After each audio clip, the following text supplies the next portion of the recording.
2025 रोजी एक अर्ज दिला होता की बाबा सदर अशी अशी आमच्याबाबत फसवणूक झाली, आमच्यावरती दडपशाही होती, दंडेलशाही होती, त्या बाबतीत आम्हाला न्याय भेटावा, संबंधित अधिकाऱ्यांवरती विभागीय चौकशी करून कारवाई करण्यात यावी.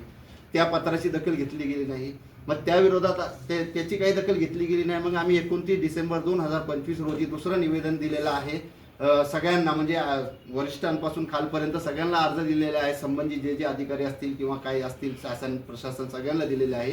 तर 29 आता आम्ही सांगितलं की त्यांना आम्हाला जर न्याय नाही भेटला, त्या पण पत्राची दखल घेतली नाही. मग त्यामध्ये आम्ही त्यांना स्पष्ट सांगितलं आंदोलन करणार त्याविषयी. हा, तर आम्ही ते त्यामध्ये त्या पत्रात नमूद केलेलं आहे की बाबा जर आम्हाला न्याय नाही भेटला तर 22 जानेवारी 2026 पासून आम्ही माननीय जिल्हाधिकारी कार्यालय यांच्या कार्यालयासमोर साखळी उपोषण करणार आहोत.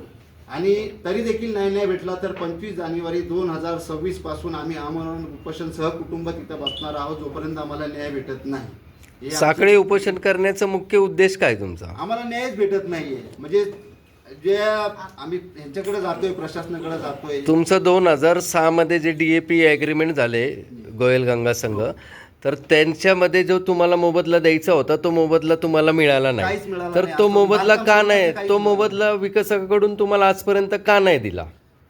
आता त्यांची मर्जी काय म्हणजे ठरलेला मोबदला देण्यास टाळासाल पहिल्यापासूनच केलेली आहे त्यांनी. म्हणजे आम्हाला एवढं छळलंय की काय माहिती त्याला आम्हाला देण्यात काय त्रास काय आहे तो सांगू शकतो याच्याबद्दल. आता उपोषण जे तुम्ही 22 तारखेला करणार आहात त्या संदर्भात आपण सगळं अधिकाऱ्यांना कळवलंय का?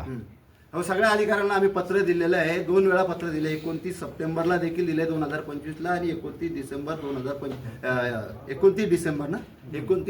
2025ला देखील निवेदन दिलेलं आहे. दुसरं पहिल्या पत्राची दखल घेतली नाही म्हणून दुसरं दिलंय, दुसऱ्याची पण दखल घेतली नाही. तर आम्हाला आंदोलनाशिवाय आमच्याकडे काही उरलेलं नाही.